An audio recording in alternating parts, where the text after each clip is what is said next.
এত দুঃখ রাখব কোথায়, রাখার জায়গা নাই ভাইরে।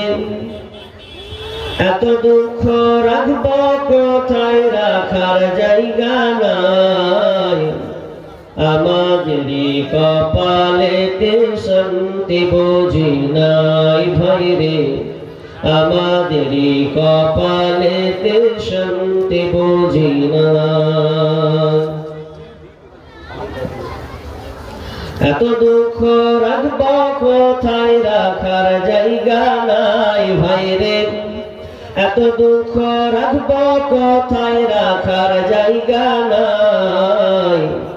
আমাদেরই কপালেতে শান্তি বুঝি নাই ভাইরে। আমাদেরই কপালেতে শান্তি বুঝি নাই। পাঁচ ওয়াক্ত নামাজ পড়ে কপালে দাগ, মক্কা থেকে নামের আগে লাগাই হাজি সাহেব।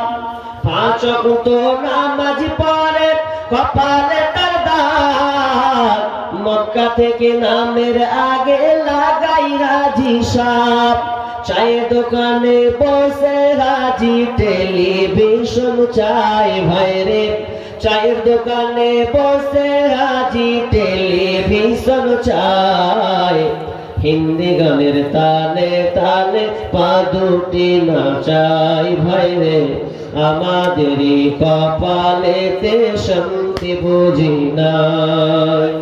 এত দুঃখ রাখব কোথায়, রাখার জায়গা নাই ভাইরে। এত দুঃখ রাখব কোথায়, রাখার জায়গা নাই। আমাদেরই কপালেতে শান্তি বুঝি নাই ভাইরে। আমাদেরই কপালেতে শান্তি বুঝি নাই। সুদে ঘুষে জীবন কাটে করে দুর্নীতি, এমন লোক হয় যদি মসজিদের সভাপতি। সুদে ঘুষে জীবন কাটে করে দুর্নীতি, এমন লোক হয় যদি গোরস্থানের সভাপতি। ভাইরে উচিত কথা বলতে গেলে মোল্লার চাকরি নাই ভাইরে। সত্য কথা বলতে গেলে মৌলবীর চাকরি নাই। আমাদেরই কপালেতে শান্তি বুঝি নাই ভাইরে। আমাদেরই কপালেতে শান্তি বুঝি নাই। এত দুঃখ রাখব কোথায়, রাখার জায়গা নাই ভাইরে। এত দুঃখ রাখব কোথায়, রাখার জায়গা নাই। আমাদেরই কপালেতে শান্তি বুঝি নাই ভাইরে। আমাদেরই কপালেতে শান্তি বুঝি নাই। সমাজেতে অসঙ্গতি বলবো কত আর, গায়ের জোরে বিচারপতি ঘুষেরই কারবার। সমাজেতে অসঙ্গতি বলবো কত আর, গায়ের জোরে বিচারপতি ঘুষেরই কারবার। ভাইরে টাকার লাগি গরিব দুঃখী বিচার নাহি পায় ভাইরে। টাকার লাগি গরিব দুঃখী বিচার নাহি পায়। আমাদেরই কপালেতে শান্তি বুঝি নাই ভাইরে। আমাদেরই কপালেতে শান্তি বুঝি নাই। এত দুঃখ রাখব কোথায়, রাখার জায়গা নাই ভাইরে। এত দুঃখ রাখব কোথায়, রাখার জায়গা নাই। আমাদেরই কপালেতে শান্তি বুঝি নাই ভাইরে। আমাদেরই কপালেতে শান্তি বুঝি নাই। বড় ছোট নাই ভেদাভেদ, কোথায় মান সম্মান। বাপের সমান মুরব্বিকে করছি অপমান। বড় ছোট নাই ভেদাভেদ, কোথায় মান সম্মান। বাপের সমান মুরব্বিকে করছি অপমান। ভাইরে 8 বছরের ছেলে যদি সামনে বেরি খায়, ভাইরে 8 বছরের ছেলে যদি ডাইরেক্ট বিড়ি খায়, আমাদেরই কপালেতে শান্তি বুঝি নাই। ভাইরে আমাদেরই কপালেতে শান্তি বুঝি নাই। এত দুঃখ রাখবো কোথায়, রাখার জায়গা নাই। ভাইরে এত দুঃখ রাখবো কোথায়, রাখার জায়গা নাই। আমাদেরই কপালেতে শান্তি বুঝি নাই। ভাইরে আমাদেরই কপালেতে শান্তি কেন নাই। ভাইরে আমাদেরই সমাজেতে শান্তি কেন নাই। লিল্লাহি তাকবীর। কই আওয়াজ ভাই কই?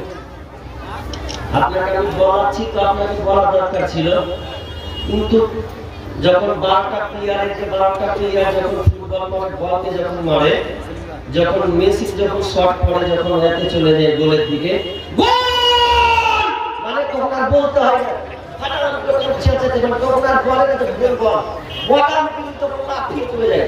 অথচ আমি একটা স্লোগান দিচ্ছি ইসলামের, তখন কিন্তু হয় না। আবার বলছি দেখি ওর চাইতে কত পাওয়ারফুল আছে, আজকে প্রমাণ করতে হবে এই কবগায়ের মধ্যে। লিল্লাহি তাকবীর।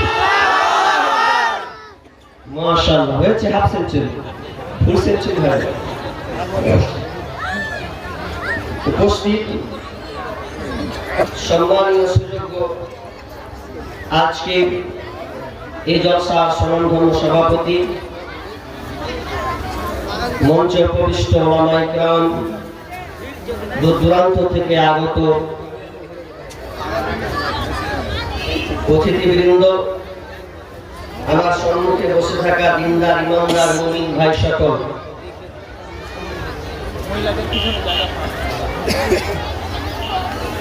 প্রজেক্টের মাধ্যমে দেখতে বলি মা ও বোনেরা,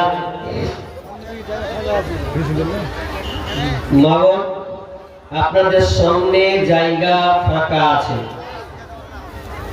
এখান থেকে খবর আছে আপনাদের সামনে জায়গা ফাঁকা আছে। মেহেরবানি করে মা, খালা একটু আগে আগে বসো মা। পিছন দিকে অনেক লোক মহিলা দাঁড়িয়ে আছে, তো তোমরা একটু আগিয়ে যাও, দেখো জায়গা দাও তোমার এই দিনী বোনগুলো সব, তোমরা একটু দয়া করে আগাও, আগিয়ে যাও, আগিয়ে যাও। পিছনে জায়গা অনেক দাঁড়িয়ে আছে, জায়গা ফাঁকা আছে, পূরণ করো ইনশাআল্লাহ। তুমি ব্যক্তি যে কোনো হোক না কেন, জায়গা যদি ছেড়ে দেয় অপরের জন্য, তো দুটা লাভ আছে। এক নেকি পেলো, প্লাস জায়গা চেঞ্জ পরিবর্তন হলো, এই জায়গা বিচার মাঠে ফায়সালাদের পক্ষে থাকবে ইনশাআল্লাহ। তো মা বোন একটু আগিয়ে যান মেহরবানি করে। সমস্ত প্রশংসা, গুণগান, গুণকীর্তন সেই মহান মনিব রব্বুল আলামিনের জন্য, যার শেষ মেহরবানিতে আজকে আমরা এই গুরুত্বপূর্ণ মজলিসের সভা, এই কনকন শীতে আল্লাহ তাআলা সুন্দর বিছানা ছেড়ে দিয়ে আমাদেরকে এখানে বসার তৌফিক দান করেছেন। সেই মহান মুনিবের দরবারে আমরা সবাই আল্লাহর প্রশংসা করব। একটু আওয়াজ দিয়ে বলেন তো আলহামদুলিল্লাহ। অতঃপর শান্তি বর্ষিত হোক সমস্ত নবীদের উপর, বিশেষ করে জনাবে মুহাম্মদ রাসূলুল্লাহ বলুন সাল্লাল্লাহু আলাইহি ওয়াসাল্লাম। আমি আপনাদের সম্মুখে আমি নতুন বিষয়, মানে আমার দিক থেকে নতুন বিষয়, কারণ আমি উত্তর দিনাজপুরের ডিস্ট্রিক্টে আমি প্রায় জায়গায় অনেক বিষয় বলেছি, কিন্তু এখানে কবরবাড়িতে আমার যত জালসা, যত প্রোগ্রাম, তার মধ্যে আজকে নতুন বিষয় আপনাদের সামনে সিলেক্ট করেছি এই ফুলকি মাদ্রাসাতে বসে বসে। কালকে প্রোগ্রাম ছিল না, ওখানে বিষয়টাকে করে আপনাদের কাছে নিয়ে এসেছি। ইনশাআল্লাহ আমার আলোচনা শুনবেন তো? হাত দেখান দেখি কতজন শুনবেন। মাশাআল্লাহ, আল্লাহ আপনাদের কবুল করুন। তবে আলোচনা প্রতিদিন হয়, খালি আলোচনা শুনলে হবে না, একটু বাস্তবায়নের দরকার আছে। আলোচনার বিষয়টা দুটোই থাকবে, কিন্তু আমি মেয়েদেরকে টার্গেট করে আজকে আলোচনাটা করব। औरत क्या चीज है? महिला কি জিনিস। আর আপনাদের দায়িত্ব তত্ত্বাবধানে আল্লাহ দিয়েছেন, আপনারা তাদেরকে চালাবেন। কাল মার্কা জিনিস তো আপনাদেরকে চালাতে হবে। কিভাবে চালাবেন? আল্লাহ তাআলা যে আয়াতটা মানে সূরা রুম থেকে একটা পড়েছি, আর সূরা নিসা থেকে পড়েছি, আর একটি আমি হাদিস পরিবেশন করেছি। এই আয়াত এবং হাদিসকে সামনে রেখে আমি আলোচ্য বিষয় শুরু করতে যাচ্ছি।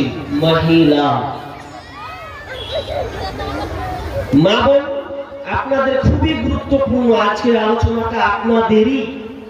আপনাদেরকে বেশি আজকে দেব ইনশাআল্লাহ, কারণ মা বোনের সংখ্যা দিন দিন বাড়ছে, আর মা বোনদের পাওয়ারফুল সব জায়গায় ওরা রাজত্ব করছে এখন, পুরুষের চাইতে ওরা কমতি নাই। তো মহিলা আল্লাহ সুবহানাহু ওয়া তাআলা তৈরি করেছেন, সৃষ্টি করেছেন, পুরুষদের জন্য দিয়েছেন। একটা পুরুষ সম্পূর্ণ পুরুষ নয়। একজন দার্শনিক বলছেন যে একটা পুরুষ সম্পূর্ণ পুরুষ নয়, যতক্ষণ পর্যন্ত ও বিয়ে না করবে ততক্ষণ অর্ধেক পুরুষ।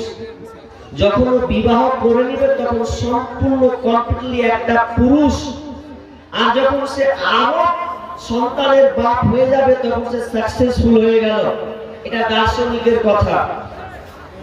কি বললাম?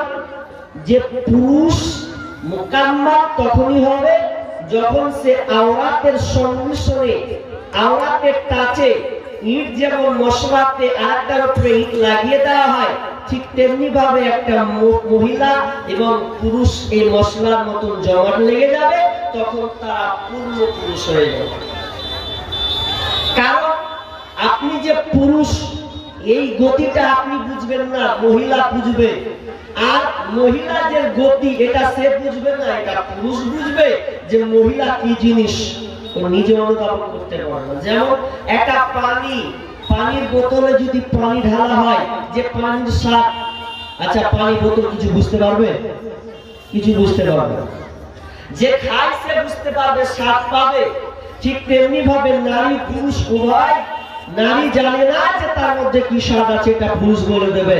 আর পুরুষের মধ্যে কি স্বাদ আছে এটা পুরুষ জানে না, নারী বলে দিতে পারে। আমি বিশাল লম্বা ভূমিকা করব না, কারণ সময় ঠেলতে ঠেলতে আমাকে 10:05, আমি এসেছিলাম 8:30টার সময়। বিরক্ত বোধ করে আমি আমার ব্যাগ চলে গেছিলাম। এভাবে নিয়ে আসা ঠিক নয়। যাই হোক, একটু ভুল হয়ে গেছে ওদের। এগুলো মেনটেন করতে শিখতে হয়। সভাপতি হতে গেলে অনেক অভিজ্ঞতা লাগে। সভাপতি সিট ধরে নিলে হবে না, এই চালাক পরিচালনাটা জানতে হবে। বাইরে দিয়ে কি সমস্যা আছে? মেয়েরা বেশি হয়ে গেছে নাকি? আমাদের এলাকায় মেয়ে বেশি নাকি গো? আচ্ছা, অসুবিধা নেই। তো কি বলছিলাম? মহিলা। এবার আমি আয়াতের দিকে যাই। বিসমিল্লাহির রহমানির রহিম। ওয়া খালাকনাকুম আজওয়াজা।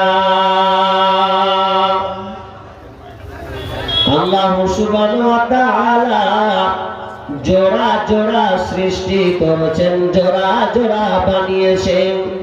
পৃথিবীর দিকে আপনি তাকান, যতগুলো আপনি দেখবেন সমস্ত কিন্তু জোড়া জোড়া লাগানো আছে। রাত আছে তো দিন আছে, জমিন আছে তো আসমান আছে, স্বামী আছে তো স্ত্রী আছে, ছেলে আছে তো মেয়ে আছে।